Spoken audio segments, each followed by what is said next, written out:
Welcome to the Unconditionally Worthy Podcast.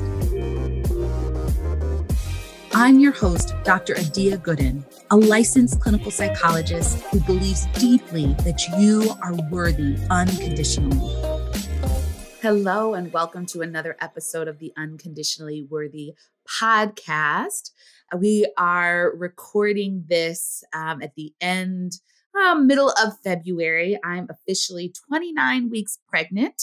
So that's about 7.5 months. And I have about 2.5 months left to go, which is kind of crazy. And I'm really excited about today's conversation because it is with Yolanda Williams, who is a parenting expert. She helps people with conscious parenting and has a podcast and conference about decolonized parenting. And so it's a really great conversation. I, have been thinking more recently about how I want to parent, what kind of parent and mom do I want to be? And so it's such a great time to speak with somebody who is a mom, somebody who does think about parenting, and how we can raise children in a way that's liberated, in a way that's affirming of their unconditional self-worth. So it's a really rich and dynamic conversation, and I know you're going to get so much out of it. Yolanda also hosts a Parenting Decolonized conference in May. I think this year it's going to be on May 29th.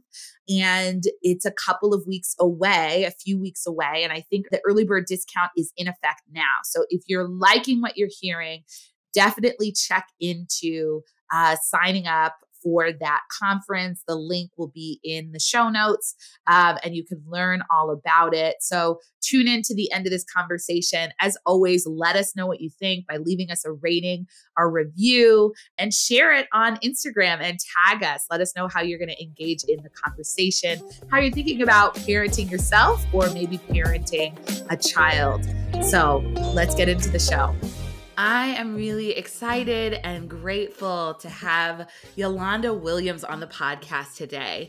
Yolanda is a conscious parenting coach, social justice instructor, and most importantly, a single mom to one amazing toddler.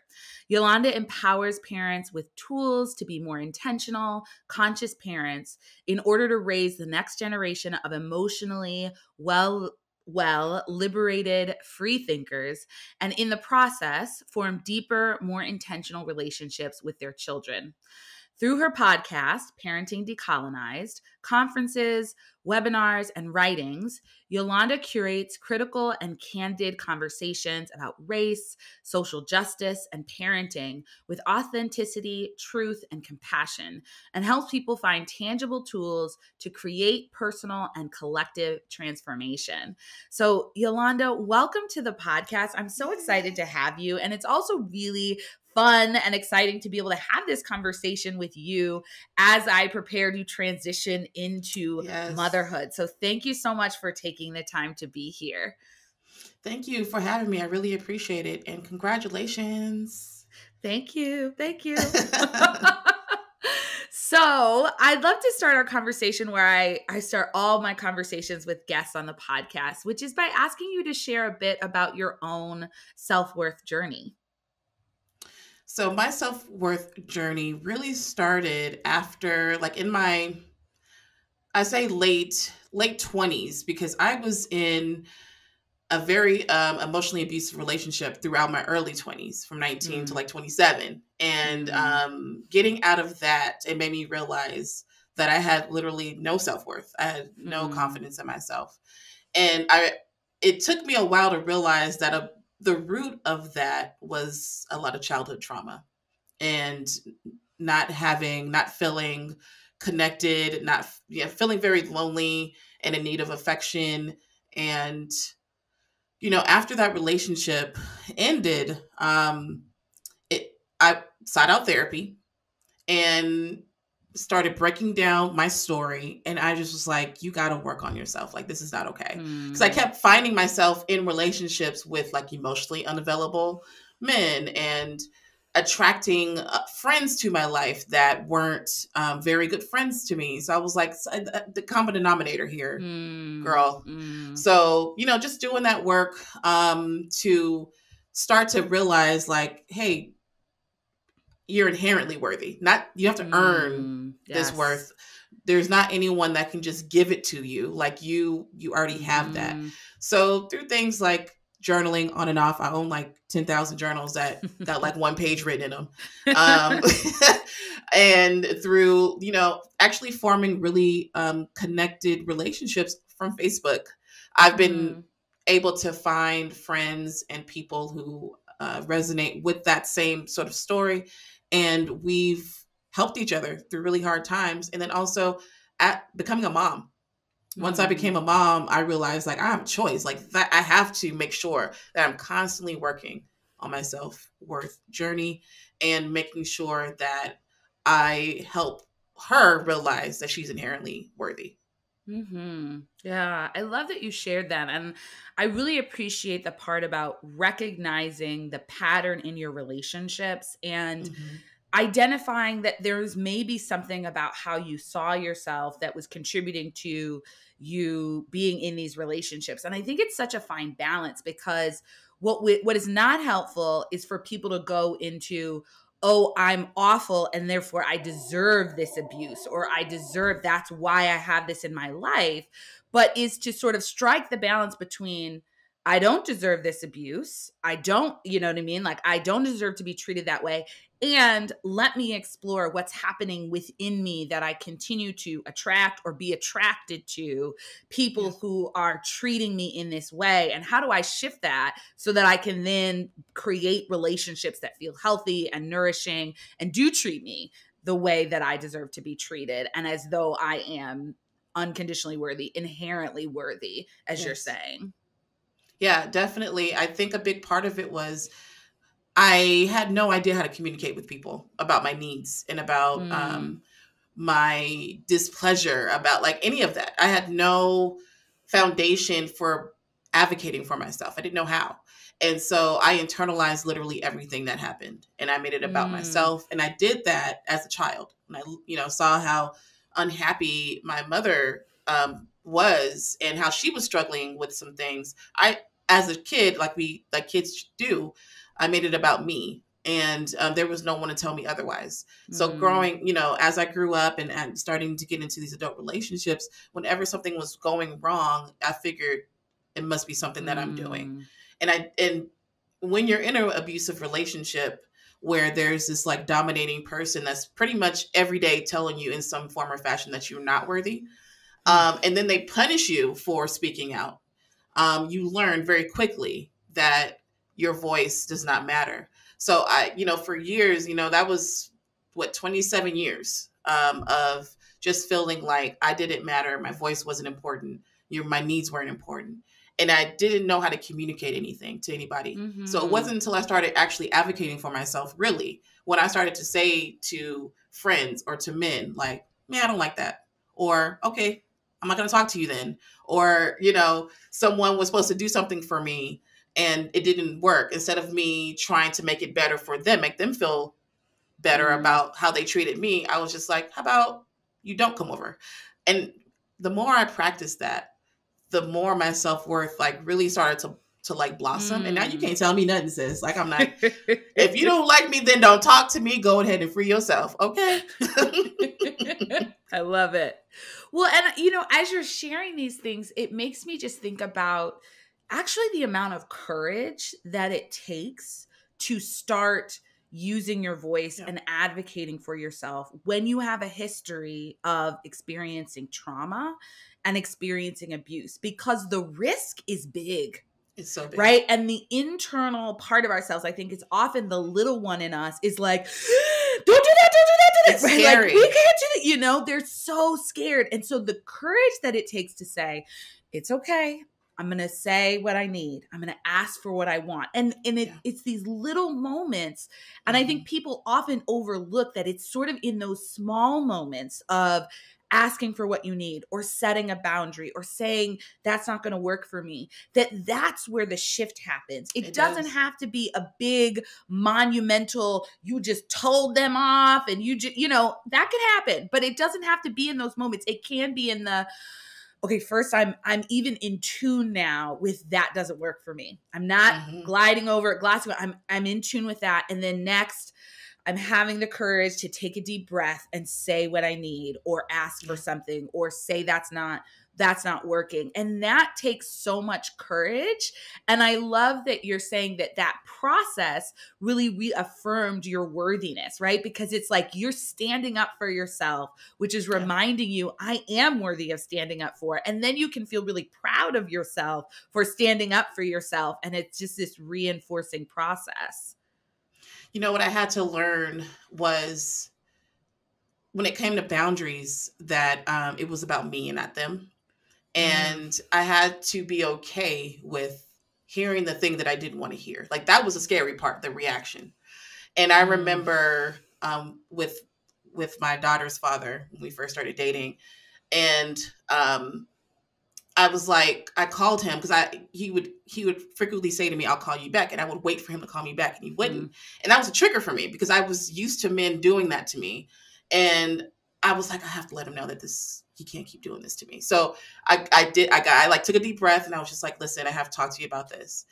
And that little voice, that little girl inside of my head was like, you're about to lose this pretty great guy. And I had to tell her, if he's great, then he will treat you like he's supposed to treat you. And I had to be okay with, in that moment, if he said to me, well, you know, like, I've been told some really crazy things by men when I've stood up for myself. But this one was like, okay, well, thank you. I appreciate you telling me that, because I'm not a mind reader. And sometimes I just fall asleep. Girl, because he was older, so he was tired. I was falling asleep, going to bed early. And so he was 49 when I met him, child. So he was like, I'll be in the bed, okay? It's not on purpose, I promise you. And he helped me through that moment. And I felt secure in our relationship in that moment, because he validated what I needed. And it wasn't just like, well, this is just what I do. So it also helped me see, like, there are people out there that do care. And those are it really just reinforced, like, that need. We all have that need for feeling safe and to feel secure and feel wanted. And I went through a lot of my life just not feeling that way. And so I expected the worst of people. I expected the worst of men. And when he did that, it reinforced to me, like, no, there's some people, not just men, but there's people out there that do care and that will, respect your boundary and respect what you're asking of them. And since I felt that, now it was easier for me to spot the difference.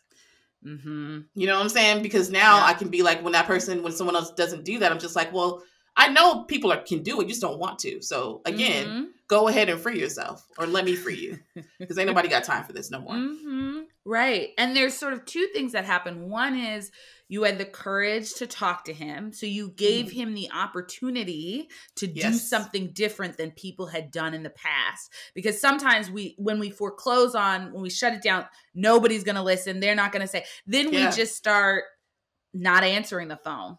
You say you were going to call me back last night, so I'm not answering today. Right. And we can sort of start passively, well, I'm not going to do, right. And then they're like, well, I don't understand what the problem is. Like, I fell asleep. I wasn't, I'll just call you back. That's a phrase I say, but it's not what I need, and so it becomes this thing. So you had to say something, which is powerful. And then the beautiful thing is that he was like, oh, thanks for telling me. I didn't realize that bothered you. I'm just fall asleep. It's not about you. It's me being old, feeling tired. And I'm so glad you told me. Right. And it's like, oh, wow. Like, this is how we want this to go. And it takes two people, and you having the courage to tell him and give him the opportunity to respond well. And then thankfully him showing up and saying, wow, great. I'm not going to get defensive. I'm not going to say, well, you tripping. I'm just going to be like, oh, okay, great. Like, I won't do that anymore. If I think I'm falling asleep, I'll say, hey, I think I'm falling asleep, and let's touch base tomorrow. And then you're like, okay, great. It's not that I needed to talk to you so bad tonight. It's that I needed to know when are we communicating again? It was also because of my trauma, right? So I just wanted him to understand me. And I think to your point, communication is really about letting people know who you are. And the things, it wasn't that he wasn't calling me back. It was my feelings of rejection and my feelings of abandonment from childhood, from previous relationships. That was the problem. And I had to explain it in that way. It wasn't just like, you didn't call me back. And I feel like the problem is that a lot of us were not taught how to communicate. And a lot of us were not taught conflict resolution. And so we enter into these conversations from a defensive stance. And you want someone to feel like as bad as you felt in that moment. I don't argue with folks. Here's the thing, especially in relationships, I made it a vow. I do not want to be in relationships with people who just want to argue, who want to yell, who want to call names. You know, that's a really strict boundary that I've always maintained, especially after that emotionally abusive relationship. So I try to enter into those conversations as scared as I am from, let me let you understand the background. So I want you to understand me. And once you have that understanding, if you still are like, man, then I really know, because I'm telling you my trauma. I'm telling you things that I really am scared to tell you.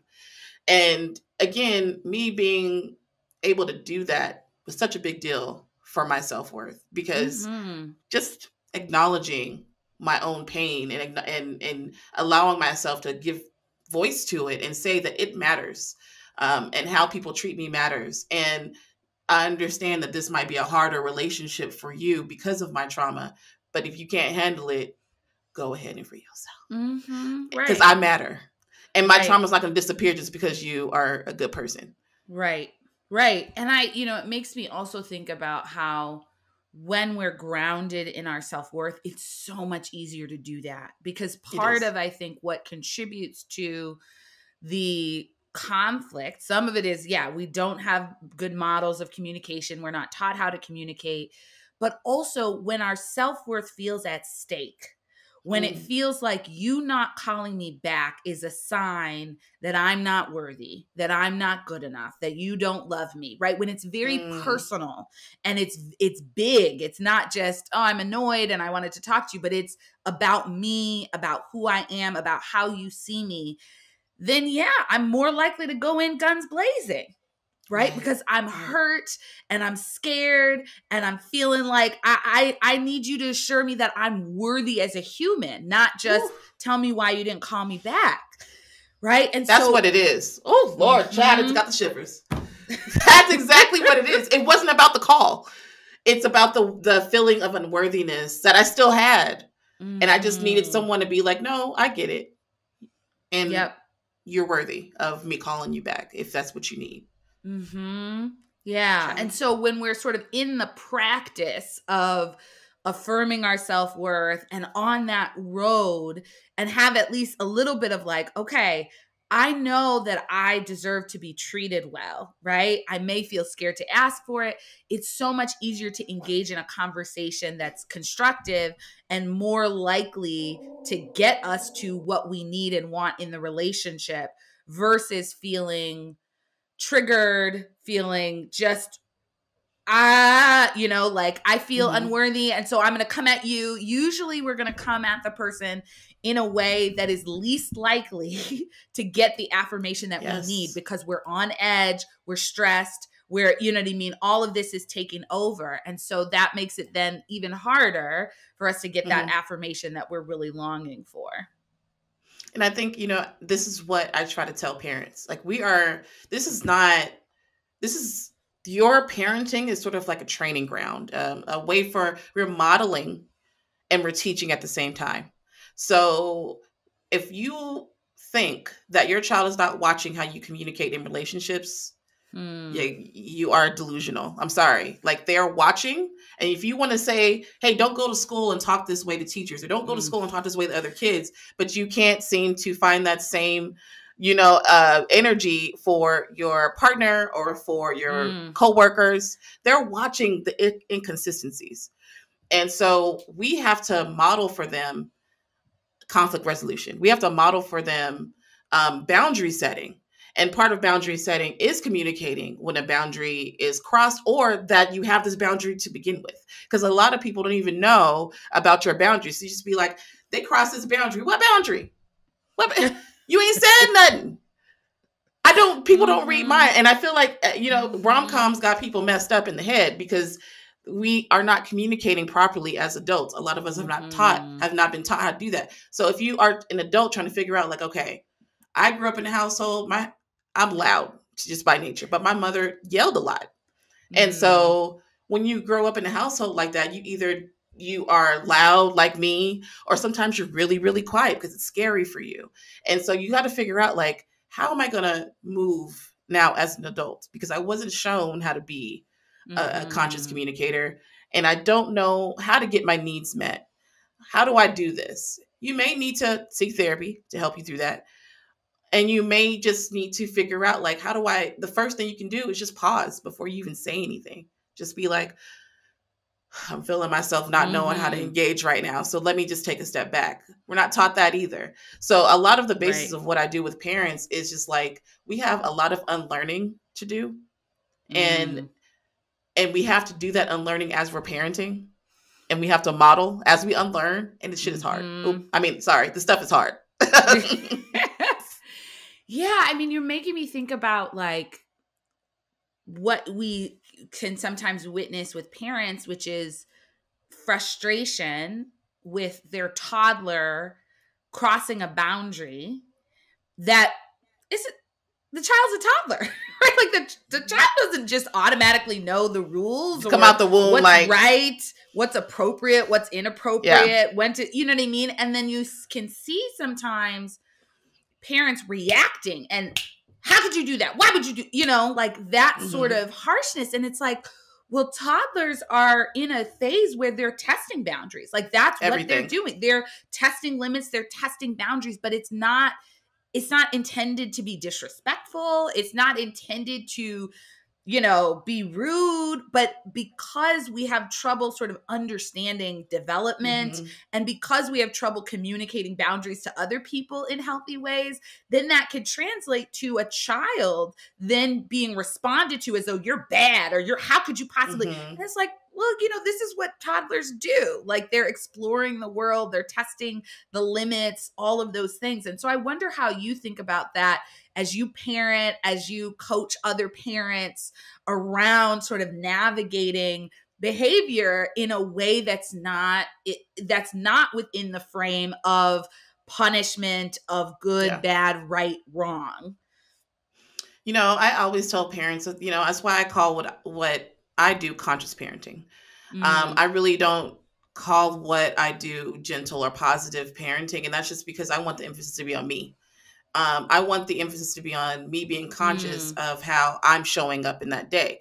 And so the first step to me is, as a parent, recognizing what kind of stuff do I need to heal from? And the thing is, children will pull that out of you. Just naturally being themselves. They will pull out the unhealed parts of you. And you will be forced to either surrender to that healing, or you're just going to go the opposite way and parent like old school parenting, which was pretty much, it didn't even allow for parents' humanity. So it sure didn't allow for a child to be human. So as I'm trying to get over my own trauma, like heal, on that healing journey, I'm never going to really be fully healed from it. But so I'm going to be on this healing journey. As I'm trying to be a conscious parent, I'm always having to be cognizant of myself. So am I really in a place today where I feel like I have patience, or am I exhausted because I didn't sleep? And okay, if I'm exhausted because I didn't sleep, what am I going to do to make sure that I'm not taking that out on her? And so it really is just about like being more proactive instead of reactive. And it's hard when we are in this capitalist country that keeps us going and don't give us time to think and be intentional. And so we have to make space. The more space we can give ourselves between their behavior and our reaction, the more time we have to slow down and be like, okay, this baby, whew, okay, but it's just, so I had a mantra. And I had to have this mantra because I grew up, in old school spankings and stuff like that. I teach nonviolent parenting. And so I don't want to hit her. But because of my own trauma, I have that urge. I'm not even going to lie about that. I have an urge to pop her sometimes. I have an urge to put her in the corner sometimes.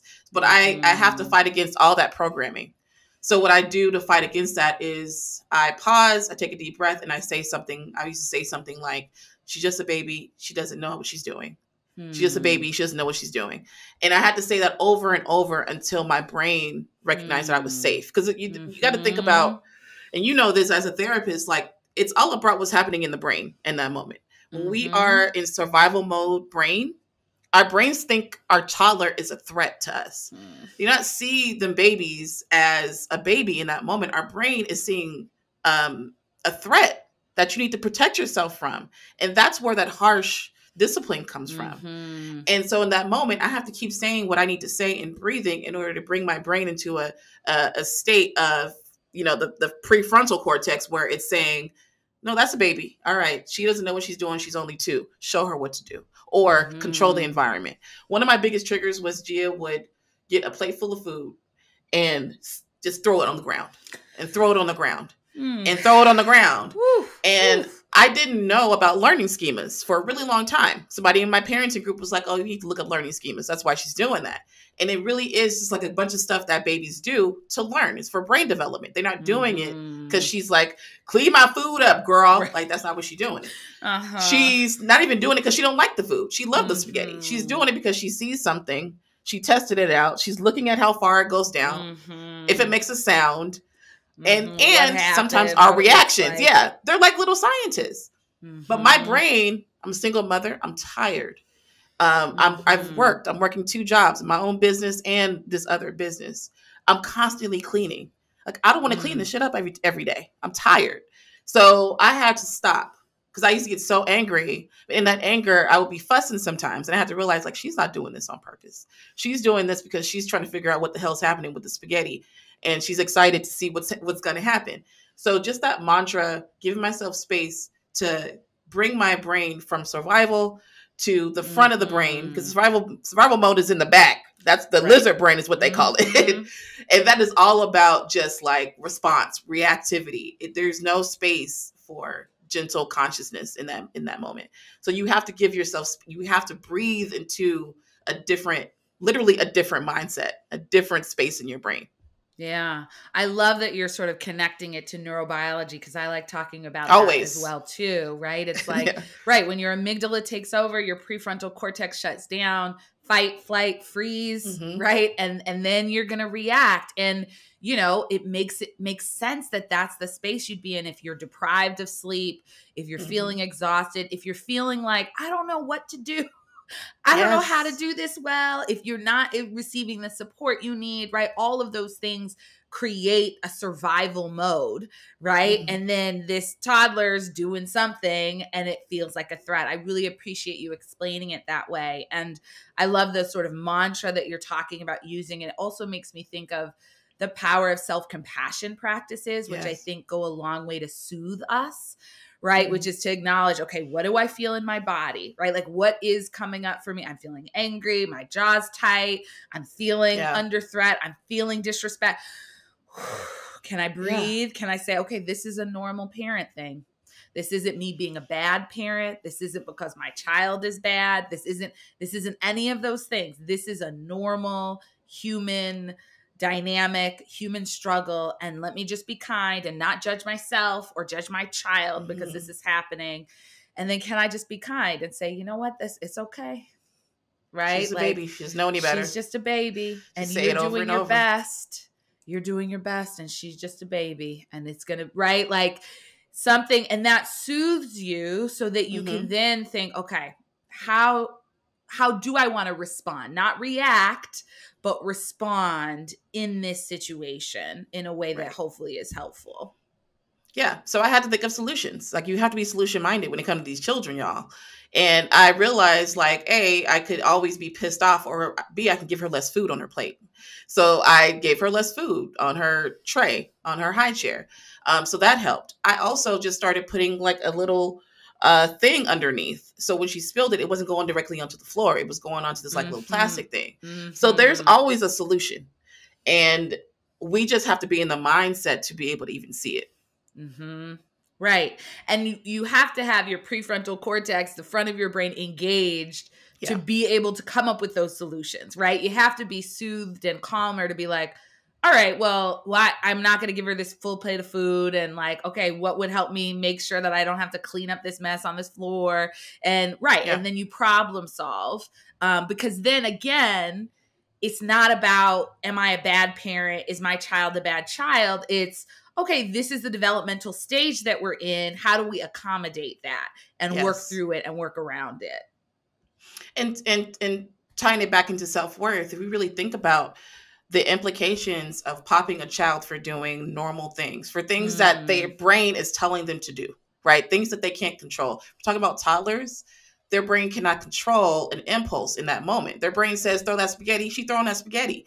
Until they learn some impulse control, sometimes by modeling, sometimes, by verbal, sometimes just by growing up a little bit. A lot of stuff they grow out of.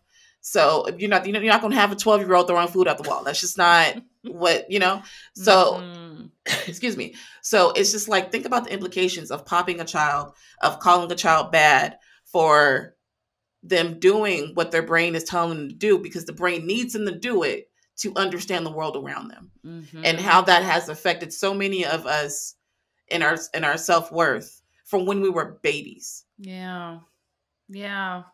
It's such a good point.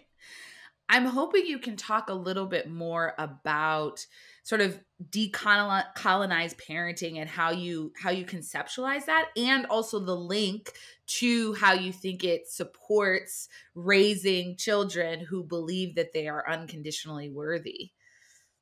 Yeah. So I started looking into decolonizing, I want to say a couple years ago, when I was like, something just ain't right about this world. What's going on? And it was more than just like, let's fight anti-Black racism. Let's fight against white supremacy. It was deeper than that for me. I really wanted to get to the root of the issue. And so when I looked up like indigenous decolonizing practices, and I came across something, I always forget the name and I apologize. I'll send that to you so you can take a look. But it broke down the effects of colonization and how it has affected. Now, this was from an indigenous standpoint, but this still affects Black people. So talking about environmentally, how it affected us, our brains, our relationships to ourselves and to the earth and all this other stuff. And then I started thinking about the history of enslavement and how they weren't kidnapping the elderly. They were kidnapping very young people, sometimes children, and bringing them out here to, forcing them to work this land. So when you think about the history of ancestors of enslaved Black people, our ancestors learned how to be parents on the plantation. And what does that mean? What does that mean for the ancestors of those people, the descendants of those people, who learned how to be parents in one of the most brutal, dehumanizing, evil environments of known to man, chattel slavery. I don't even want to get into that. So, and on top of that, they weren't even able to be parents. They were bred. So all that trauma, and we know through studies that intergenerational trauma is a thing. Yeah. So thinking about that and thinking about decolonizing, I was like, okay, I know I don't want to raise my kid in the same way I was raised. So I need to decolonize my mind and become more conscious of my trauma. So that's kind of how I put those two things together. And as I decolonize, which means that I'm trying to divest as much as I can from the, white capitalist patriarchy. As I'm doing that, I'm just noticing how much more liberated I feel. And as I give myself the permission to live a more liberated life, and I'm just basically allowing my child to be who she is. Our children are born liberated. We're all born liberated.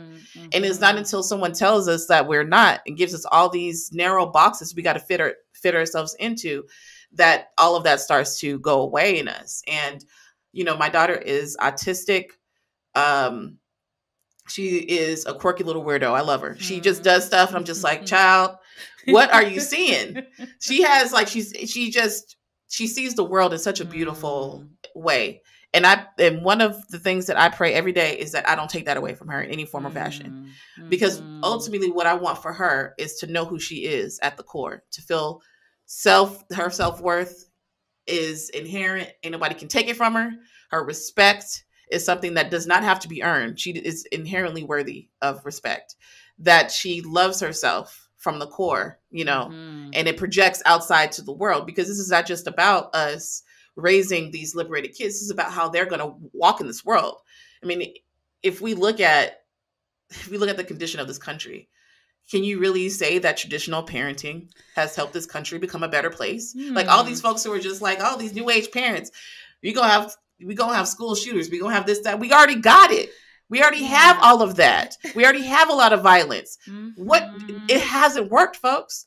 We have to do something different. And especially as Black people, we have to think about how our parenting is affecting our community. And what would it look like if we raised children who knew how to communicate, knew how to advocate for themselves in conscious ways, right? Knew their self-worth, understood that it was important for them to care about the community and to fight for the community. What would our community look like? We are raised in this basically simulate white supremacy. And so everything that I do in my home and with my work is, how do we decolonize from toxic white supremacist culture of individualism, of binary thinking, and move towards a more indigenous ancestral way of collectivism and non-dualistic thinking, so we can be more supportive of each other and raise our children so they see everyone as somebody that is worthy and has a inherent contribution. Like all of us have something to contribute to this world. So if we're raising our children in that way, they will see that in other people. And that's what I want. This is not just about my kid, because parenting is not personal. Because when they leave this house, they got to interact with your kid. Okay? So, and they're entering in relationships with other people. So I can't stand that term like, well, this is my house and the way I raise my child is my business. It sure isn't. It is my business, because my child has to interact with yours. And if you're raising, a racist sociopath, I have a problem with that. Yeah. I mean, it's such a different frame from nuclear family and everybody gets to just do what they want into what is the collective responsibility? What is the way that we're impacting the whole and can contribute to our whole community in a powerful way? Yeah. I think that's so powerful on so many levels.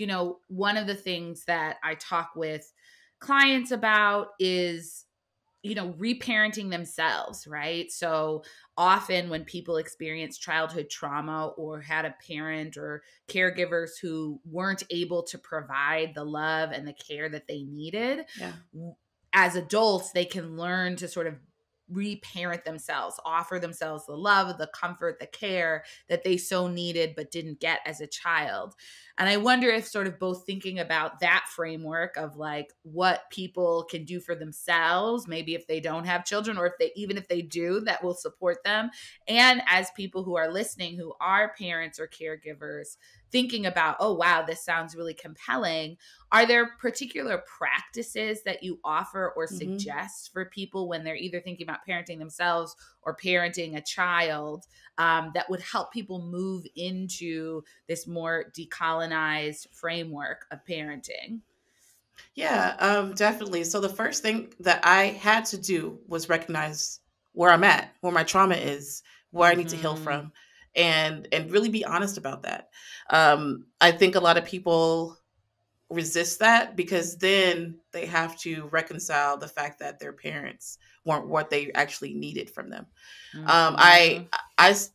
People hate to hear your parents did the best they could with what they had, but it's the absolute truth. And it's not a negation of your pain. It really is. In any given moment, we are all doing the best that we can with the trauma that we have, socioeconomic issues, the programming that we've been presented with. All these things contribute to how we how we react in the moment to things. So that's that non-dualistic thinking where yes, you did the best you could, but your best was not good enough, and it was traumatic for me.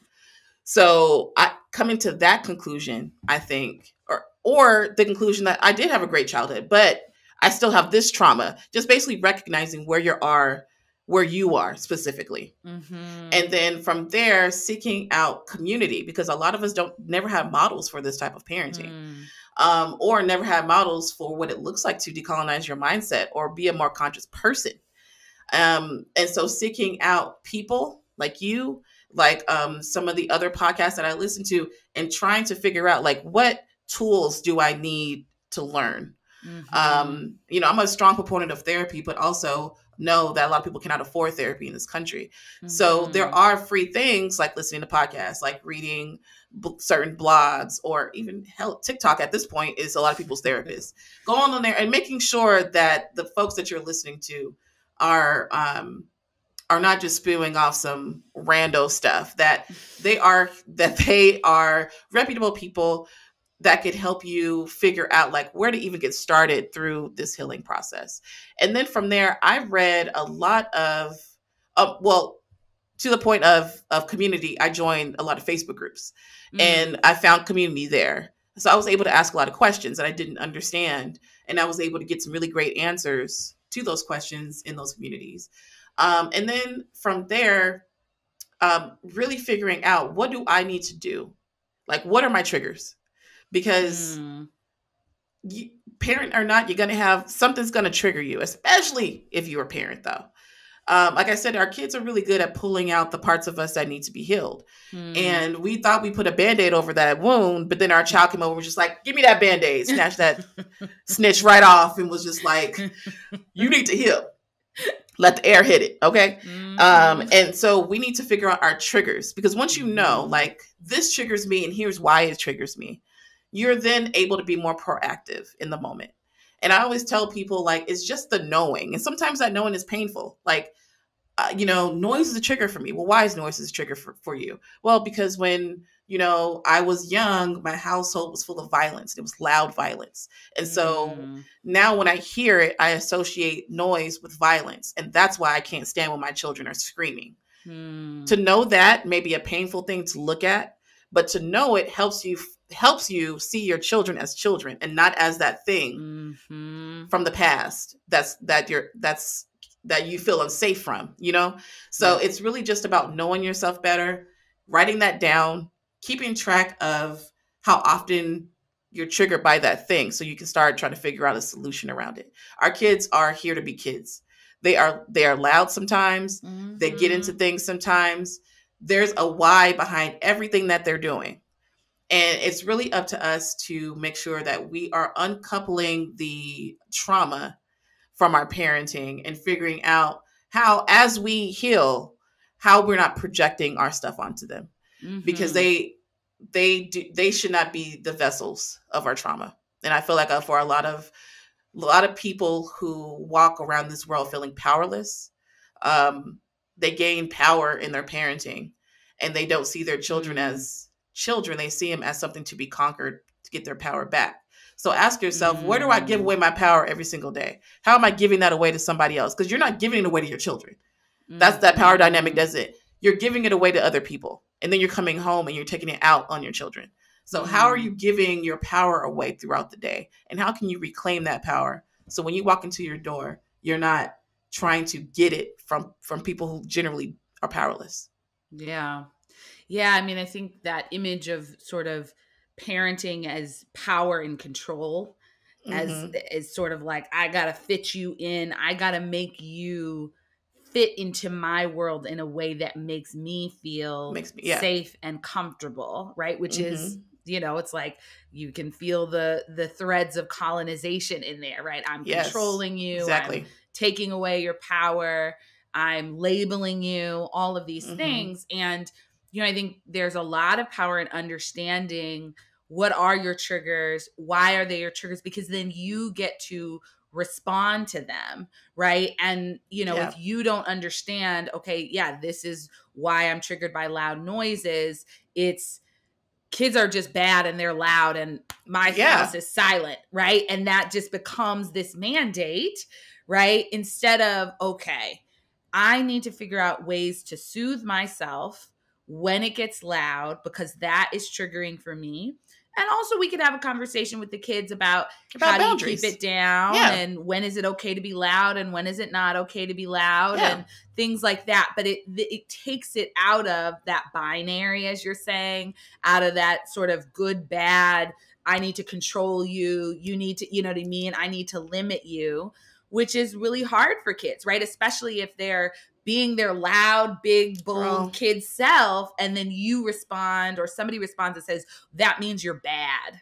That means you're not good, right? Again, a communication that some part of you, which is a natural outgrowth of being a kid and who you are, is bad and wrong and unworthy versus like, I understand why you want to be loud. It's so fun to scream and sometimes, you know, mommy needs quiet.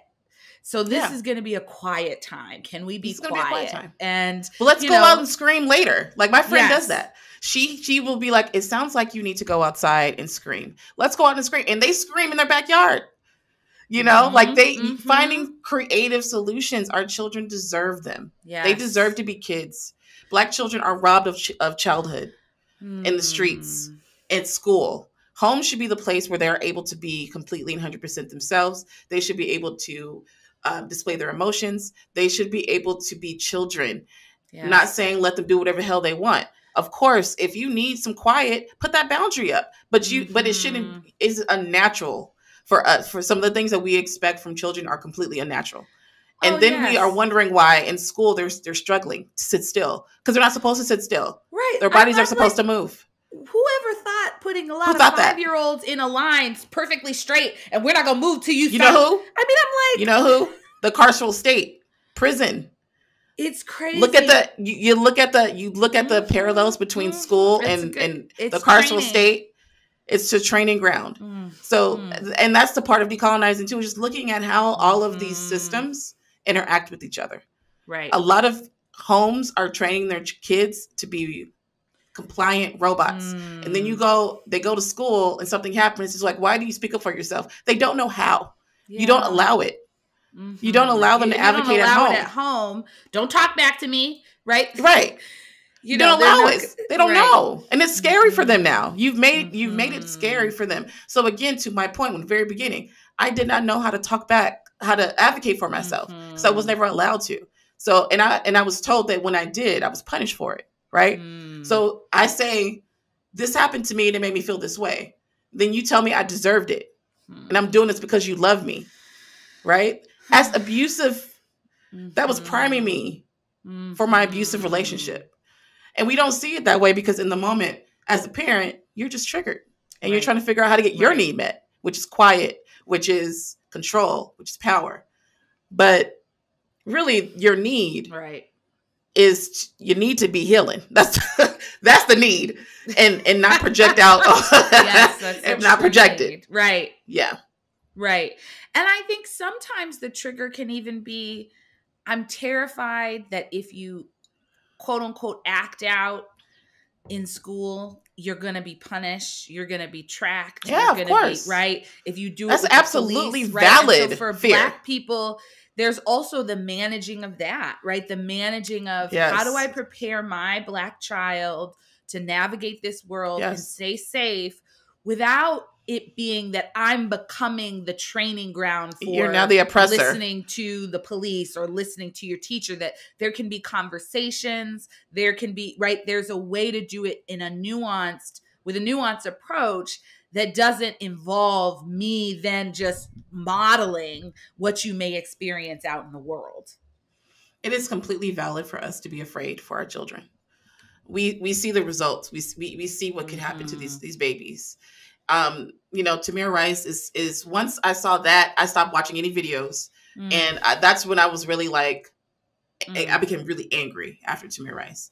And I don't mind someone calling me angry Black woman. I am angry because my child and all of our children deserve better. We shouldn't have to even have this damn conversation anymore, but we are.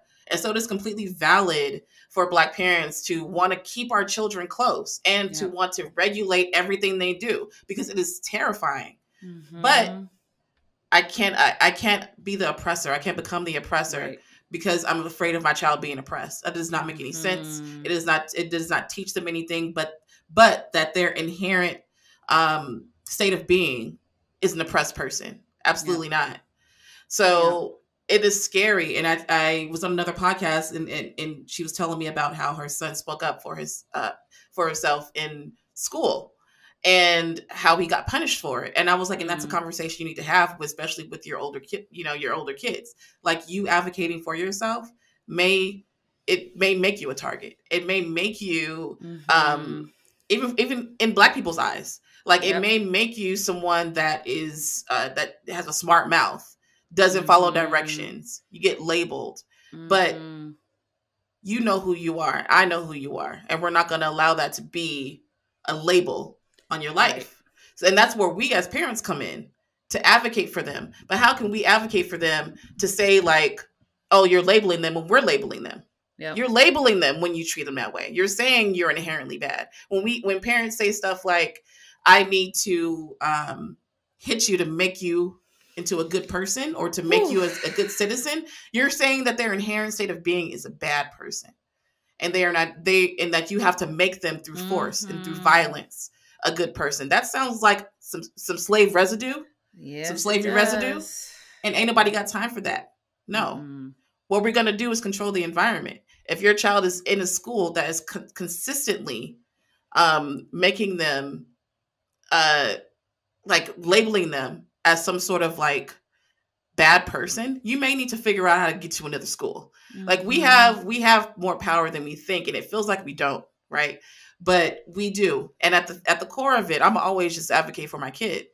You don't have to like me, but what you gonna do, okay? That's one thing I don't play about. I'm not riding or dying for nobody but my daughter, okay? And I will, and did. So, we just have to be willing to be seen as the angry Black woman or the angry Black parent. We have to be willing to be seen as uncooperative because we're not willing to assimilate into what other people want us to do, to advocate for our kids. And we have to let them see us doing that. Then let them do it at home. When you're hurting their feelings and they say, this hurt my feelings, that's when you apologize. Yes. When they say to you, what you said was mean, that's when you apologize. You don't try to justify it just because they did something. No one deserves meanness or unkindness because of their behavior, especially not children. So we model for them what it looks like to have grace for people, to have patience, to apologize. It's called rupture and repair. We're not going to be perfect. We're going to hurt their feelings. We're going to yell and we're going to do things that are harmful. It is the repair. Like, how many of you would have felt so much better if your parents just would have been like, I'm sorry for doing that to you. I apologize. You didn't deserve that. Right. You're a good person. I didn't mean to say that to you. How many of us, like, how healing would that have been? Just make it a part of your normal life. And I think, to sort of come full circle, when we are working on our healing and our self-worth, it's so much easier to apologize. Yes. Because we know that a mistake, a misstep, an oversight, a reaction that we don't feel proud of doesn't make us unworthy, doesn't make us horrible people, doesn't make us horrible parents. And so when that is the context of I'm doing my best, I'm not going to always get it right, but I am doing my best and I'm working to be conscious and grounded and all of these stuff. So when my child says, hey, I didn't like that or that hurt my feelings, it's going to hit and it's not going to feel good, right? Yeah. And I can breathe and I can say, oh, I'm so glad you told me and I'm sorry. Yeah. Right. And feel those feelings. Yes. Like, allow yourself, because we as parents, man, Black people have not been allowed to feel our feelings. It is a threat to other people when we feel our full humanity. And we're not seen as full. We're not seen as nuanced, like all of our emotions type people. So we have to like start doing that for ourselves and allowing our children to see us like that. One of the biggest things that I've learned through my healing journey is that my mother was a person and a woman before she had me. that she had a whole ass life, that she had all this stuff going on in her life before she had me and before she had my sisters. And really seeing her as a human being helped heal me, because then I was able to see her humanity. I'm now able to see my humanity, which helps me be able to see my daughter's humanity. And then I'm also able to say, because I see her as a human, I understand some things. It's never a justification. It is just an understanding that you literally lived in a state of survival for all your life. And me understanding, my little understanding of neuroscience and what that can do to you when you live in that constant state, that's PTSD, period. So living in that constant state of survival, I have an understanding like that's why you acted like that. Still not okay. I'm not justifying it. I'm not giving her a pass. I'm just saying I see why you acted like that. I can forgive it. We're not saying that you have to, but I can, because I understand that my own trauma has made me do things that I'm not proud of. And I don't want to ever pretend like I'm better than her. I'm not. She is a person before she had me. I am a person. And like, it's just the parenting thing is one identity that I have. Yes. It's not my whole identity. Yes. And I want Gia to see my humanity. So she sees me cry. I apologize profusely all the time. I always apologize to this girl because I'm still on my healing journey. And I want to normalize that for her.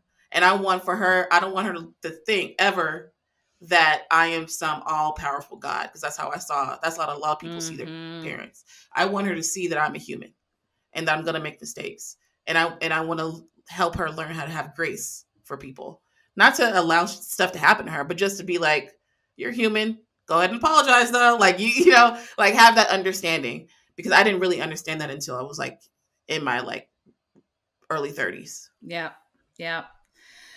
Well, Yolanda, you have shared so much wisdom today, and I'm really grateful for you being so thoughtful and insightful and just, sharing so much. And I'm sure that people are going to want to connect with you further. So I know that you have conferences and other things that you provide. Will you tell our listeners just a little bit about how they can connect with you further and maybe what they should kind of look out for from you in terms of further support? Well,